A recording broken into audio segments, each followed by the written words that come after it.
Today, Apple took the wraps off the newest iPad, the iPad mini. Just under 8 inches, 2 inches smaller than the previous models. It's now in the same range as Amazon's Kindle Fire or Google's Nexus 7, but with a starting price of $329. It's more expensive than either of those. Apple says it's thin as a pencil, light as a pad of paper, with ultra-fast wireless and 10 hours of battery life. We're already so far ahead of the competition.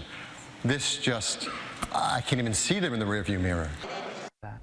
So some are wondering, myself included, what's the point of the iPad mini when you already have the iPad and the iPhone? Joining us now is our local tech expert and tech blogger, Ramsey Mohsen. Thanks for stopping by. How's it going? This is an exciting day. It is a big day, but it is kind of confusing for many. Like, do we really need this in-between thing? Yeah, so it is kind of a difficult device to wrap your head around because we already have the iPad, and everyone's wondering, why do we need a smaller version of this device? Right. And just for comparison, so you know, the iPad mini fits pretty much in the same area where the screen fits on the standard iPad. So that's just how much smaller it is. Okay.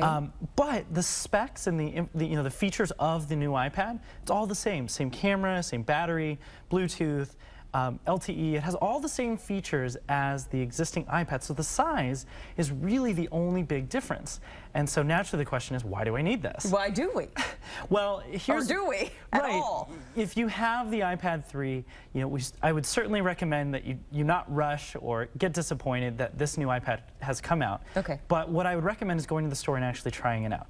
Where I think it really makes a difference is for those people who don't have a tablet right now, but are looking for a device where they're going to read more than they're going to check their email or browse the internet. And maybe just want to do that in addition to reading ebooks and things like that. Okay. So I almost wonder if you could do away with both the iPad and the iPhone and just do the mini. Well, if it Can it act as a phone? I wish it could. No. Okay. But it can't. All right. So it's an interesting device that falls kind of in between a phone and the iPad. Interesting. But certainly, for some people who like to read ebooks, this would be a really nice device. And I wonder if maybe the price point might be a good get too for many people, maybe looking for teenagers or something. Sure. At $329, it's certainly in the higher tier in comparison to the Amazon Kindle HD or the Nook, because those are priced really at the $200 price point. Well, they're $199.